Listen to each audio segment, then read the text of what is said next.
Now, by recording from New York, WETA Radio brings you Gene Shepard.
Okay, we're here. Hey, listen, I'll tell you, there are certain things here in this town that are, I suppose you might call it dividends for living in this city. And and I've just got to come on and say this, I guess maybe because I come from the Midwest, and they say in any kind of religion that the convert is absolutely the worst. I mean, he is the most fanatical type. By the way, I one time, a couple of years ago, I used to create cartoons on the air, where I would say, hey, we're going to do a cartoon. I want you to imagine the picture. And I would do this cartoon. I create cartoons, just on the air. Instead of actually drawing them, I'd say, okay, we're going to have this cartoon, right? Now, it shows this guy doing so-and-so. Well, a couple of years ago, I did this cartoon, which incidentally since has been reproduced. Probably 45 cartoonists heard this show, or at least somebody heard it. And since that time, this cartoon has appeared over and over and over again. And I'm sure that most of them have no idea where it actually originated. But it originated right here in the show. One night, I was inventing cartoons. And so here was the cartoon that I invented. I will describe it to you, right? It shows, you see this jungle clearing. It's a clearing, right, in the jungle. And you see this crowd of primitive natives with spears, and they've got grass skirts, and they got bones through their noses. They look real mean, they're having this fantastic war dance. And you could see they're dancing around wildly, and their arms are flying in. No, not yet. No. Their arms are flying in the air, and they're yelling. And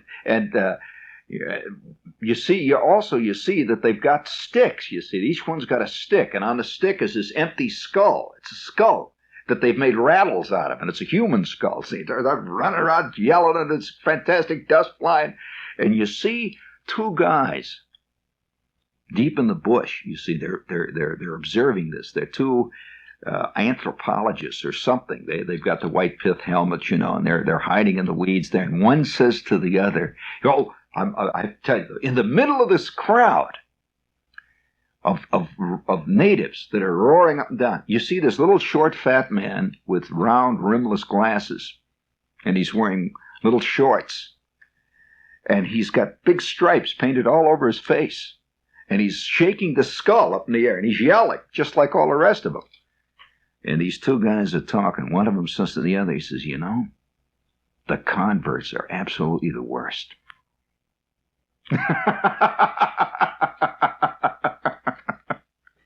So, okay, you've probably seen that. There's been many variations since, but that was done a long time ago. So I really feel that that the converts are the worst. Now, I have to tell you something about this town. And this is a New York show I'm going to do here briefly. That when you're converted to the New York religion, the converts become fanatical. See, it's New Yorkers that hate New York. As a matter of fact, whenever you go out of town, you go all over. You go to places like Miami, or you go to San Diego, or Phoenix, and you see all these people living there. There's thousands of people that have retired and have run away from New York, and you meet them, see. And I'd say probably, it seems like 75% of them are from New York. And when you meet them, they'll say to you, "Oh, you're New York, of course." You say, "Yes, I'm New York. I'm from there." And they'll say, "Oh, I lived in the Bronx. I was born in the Bronx." And you find out that almost all of them, though, that don't like New York are people that grew up in New York. They're like hometown people anywhere. They don't like their own hometown. In short, this is a classic American problem. Many novels have been written about that problem, ranging all the way from Thomas Wolfe, the original Thomas Wolfe, Look Homeward, Angel, when Eugene Gant was oppressed by the prejudice and the bias of this North Carolina town, and he finally left his home and to go out into the great glamorous world out there. You find this true in literature hundreds of times. That's American literature. Leaving this little town, you see it in movies like, say, for example, Last Picture Show is an example of that. There are hundreds of them. Now, you're not used to often thinking in terms of New York as a hometown. Most people don't think of New York as a hometown. I'm talking about out-of-towners. New Yorkers do, of course, but out-of-towners don't think of New York as a hometown. People, this is their hometown. And they're Americans. They're Americans like everybody else. So your average guy that grows up in Cleveland, the first thing he does when he's 18 is to dream of getting out of Cleveland. I can only get out of Cleveland. I can only get out of here. Wherever it is, you see. So you find this has hit New York with a vengeance. People are trying to get out of their own hometown. And but I'm a convert, see. I'm here because I got out of my hometown, see, delightedly. And so here I am, see, and like most converts, I'm worse. I'm worse than the natives, you see. That's the point being here, that if you're suddenly converted to communism, you're far more of a communist than, say, somebody living in Leningrad, who sees all the iniquities of that system. He's lived in it, and he's no longer starry-eyed about it. He's, oh, come on, he'll tell you that. Whereas, the convert who just suddenly picks up a copy of Marx, he'll go ape. Just like the convert to capitalism goes ape too. I've seen that type too, who leaves some communist country and then goes bananas when they get over here. Whoa, And of course we see our iniquities too, our little spots. So the worst type is a convert. I mean, of any kind of thing. And since I am a converted New Yorker, I mean the worst kind. I have to tell you, there's a lot of good things about this town. One of them, first of all, a little subtle thing. Just today, I'm looking out when it's rain. See, the rain is driving down. Now, you never think of rain, especially winter rain with gray skies and all that, as having any kind of beauty at all. It's just rain. It's icky. And the New Yorkers, by the way, rarely see the beauty of their town because they've lived here too long. Maybe they were born here and they just don't see the beauty in it. It's also true of people who live in other parts of the country. Believe it or not, I've seen people that live in places like the Rockies. They don't see anything beautiful, but the mountains are as commonplace to them as Fifth Avenue buses are to a New Yorker. What's at the mountain? It's a lot of rocks, A few will talk about it. But John Denver, is a convert. He's not from Denver. He's from some place like Indianapolis. He really is. Or Cleveland, one of those places. His name isn't Denver either, So he's a convert. So he was bananas out there. He plays the whole thing. So And by the way, the natives find him very distasteful. They find that kind of chauvinism ridiculous. You go out into Denver, you see these bumper stickers. I think I mentioned it before everywhere. John Denver, go home, they say. But nevertheless, here, I'm looking out of the window, seeing the rain's coming down. And this office, see right out of the window. And right out of my window is one of the great symbols of America. It's a symbol everywhere in the world. Everywhere in the world. It is not the Statue of Liberty. No, it's a great American symbol because it represents to the world. You know that well, all right. What is it? What is probably the most famous American symbol? Just like the Eiffel Tower is to Paris, or the Tower of London is to London. Well, it's the Empire State Building. The Empire State Building caught the world's imagination. I'll never forget one time being in a house, just a little humble home in Agra. Now, where's Agra? Agra appears continually in the New York Times crossword puzzle. I have spent some time in Agra, A-G-R-A, Agra. It's pronounced there, Agra. Agra. This is India.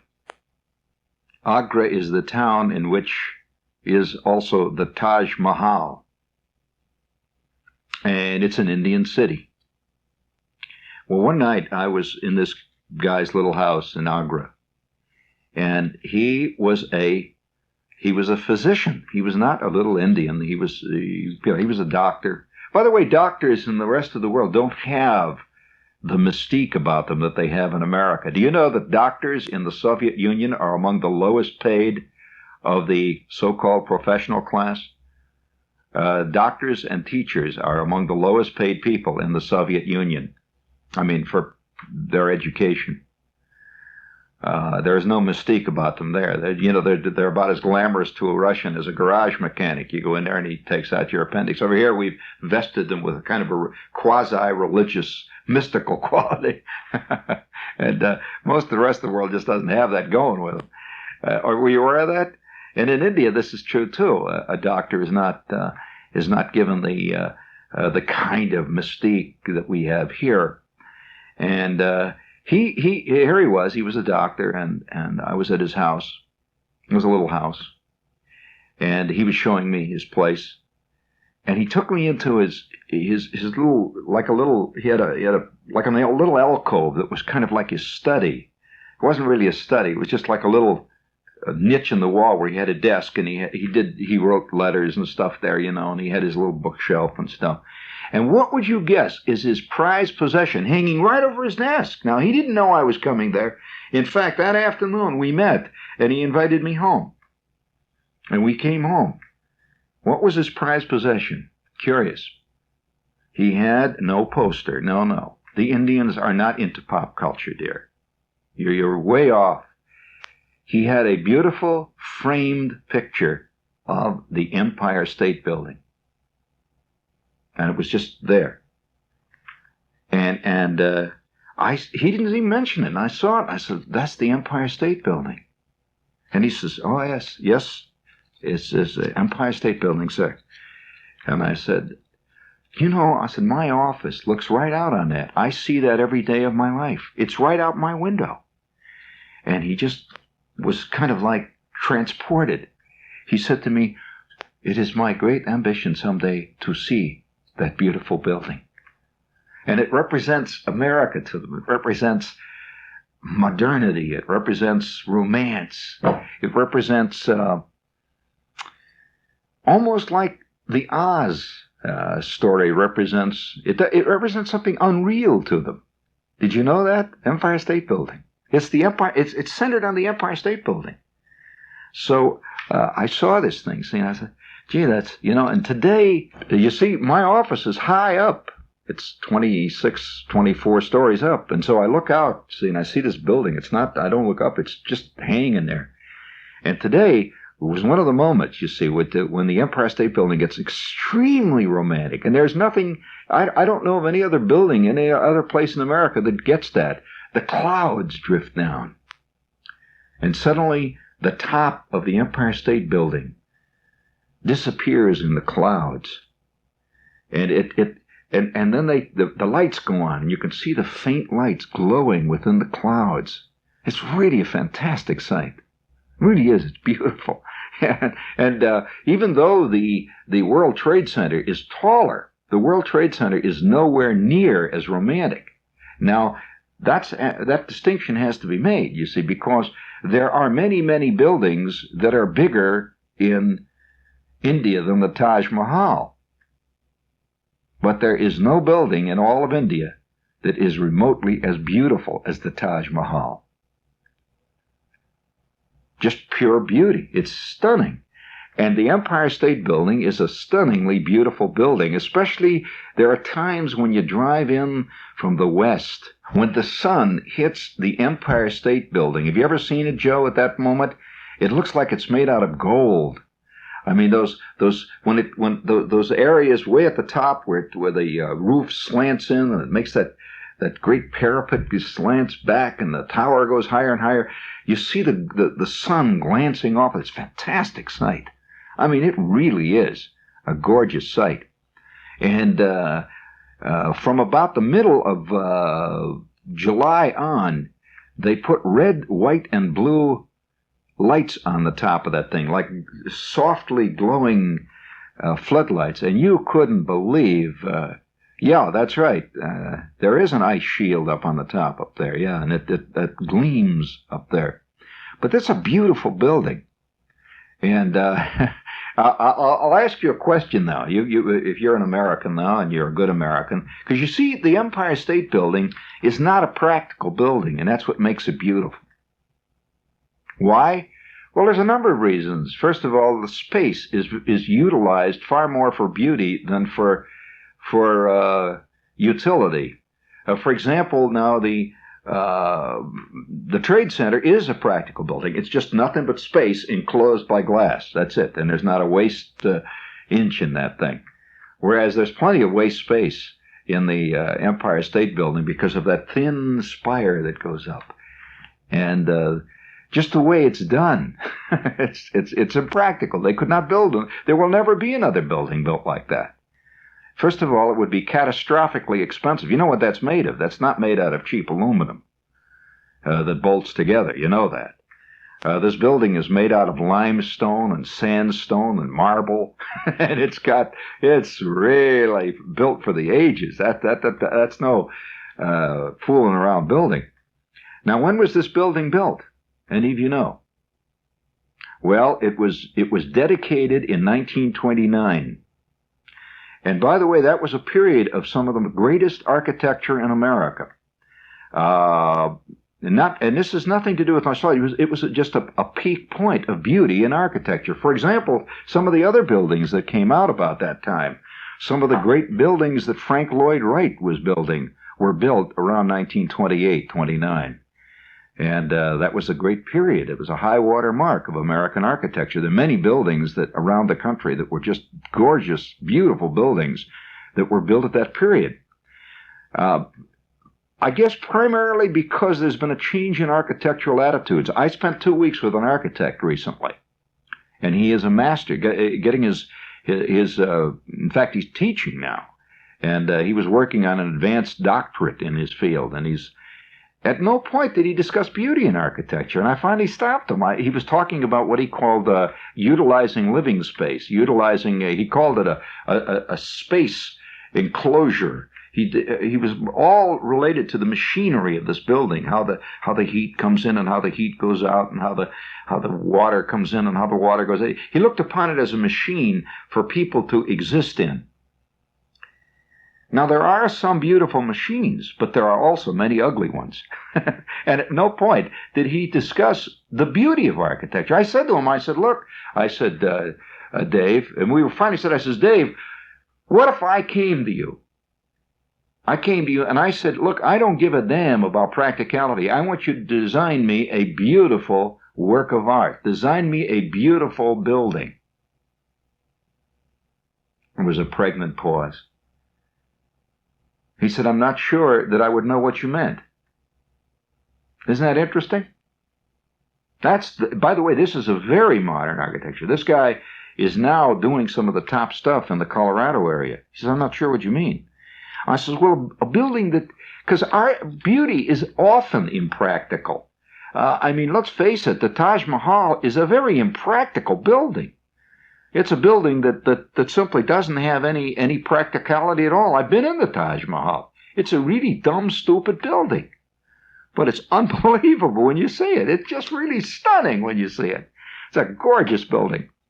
So 1929 saw the period. Now, I'll tell you why it hit that period. 1929 saw the period, the point in time when technology and aesthetics had a brief flirtation. In other words, the architect was considered an artist, not a designer. Different. A designer is something else. And he also had all the technology at his command at that point. And so they used all this fascinating materials in many of those buildings. Anyway, here's the Empire State Building standing there. It's beautiful. Now, who was instrumental in building it? A famous American, by the way, from New York. Who was it? Come on, Joe, don't get off the track. What American was instrumental in building that? No, not Rockefeller. He was involved in Rockefeller Center. That's another building. I'll give you a clue. He was also governor of New York. Alfred Smith. Alfred Smith, who also was a presidential candidate. And some say he would have been a great president. I don't know. But he was absolutely, the number one. And that building caught the world's imagination almost instantly. And the Empire State Building began to be the symbol of America, more so really than the Statue of Liberty, because it seemed to be so daring, and it was so romantic, and it thrust its way up like that, wham, up into the sky. And it was thin and graceful, which it still is, by the way. The building is a gorgeous building. And for that reason, whoever was the producer in the King Kong epic made a classic mistake. He probably thought that was just another building. That's like mistaking the Statue of Liberty for just another statue. That had he had that ape on that building, that would have made a fantastic imprint on all the rest of the world. Just that building. There are those who say that that's the reason that the original King Kong was a great classic, because when was that picture made? I'll ask you that question. That's correct. That building was only 4 years old at that time. But it was the most romantic building in all of America. It would be as if King Kong visited India and he began to destroy the Indians, and he died on top of the great dome of the Taj Mahal. Now, you could come and put him on any other building, but it wouldn't have the impact, would it? Now you can see. Hey, speaking of great moments in the Empire State's Building and that history of it, listen to this carefully.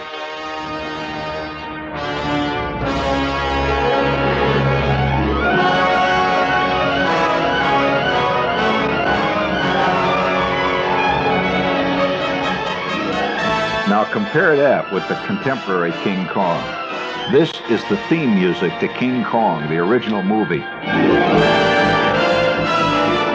Now set it back, Joe, right to the beginning. Set it back, quick. We don't have much time. Just set it right at the beginning of that cut, because I'm going to show you how they used it. If you recall, in the original King Kong, and they even tried it in this one, but it fell flat. There was a moment when these explorers, they knew there was something on this island. For some reason, in this contemporary movie, did they somehow they knew it was an ape? It was stupid. How did they know on this unknown island there was this giant ape? And when it came out, there was no surprise. But in the original one, they knew there was some animal. They knew there was something there. You didn't know. And they kept saying, well, there's something on this island, this mysterious island. And when suddenly at night, without any warning, this great jungle canopy split asunder and...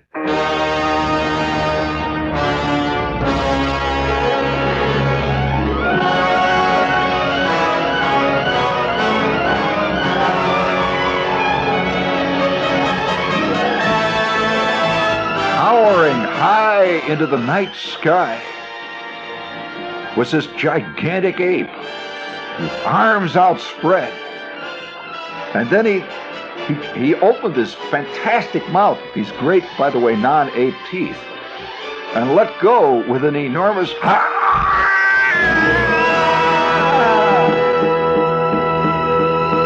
Good God Almighty.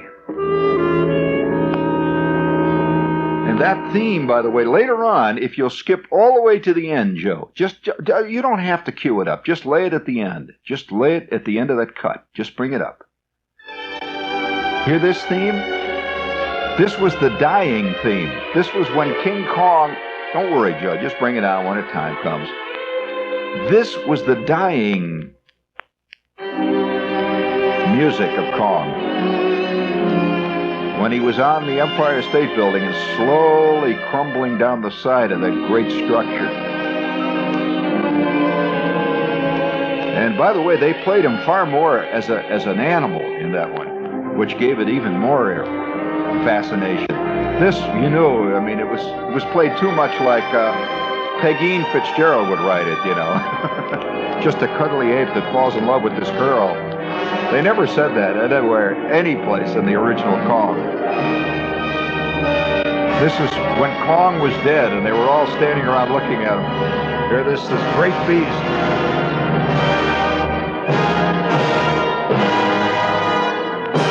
What an ending. Wow. So, the converts are absolutely the worst. And I'll tell you, if I suspect that probably 60 years from now, all these great artifacts of New York will have long since disappeared, and we'll look like one vast sea of glass and aluminum. And the Chrysler Building. By the way, there's another great building. Have you ever been in the lobby of the Chrysler Building? Oh, man. You should go over here to the Daily News Building and go in the lobby there. That's pure Art Deco, right out of the Billy Rose period. It's on 42nd Street. Great buildings in this town. Yeah, of course, you can see Ginger Rogers getting into one of the elevators at the Empire State Building. You've seen the brass and all that fantastic bronze all around those elevators. And the black, shiny marble. Wow. That's called style. Style. And it's nothing to do with nostalgia. That's something called style. It was also at that period they were building the great Stutz automobiles. Fantastic. Hey. By recording from New York, you've been listening to Gene Shepard. Shepard is heard Wednesday nights at 6:30 here at 90.9.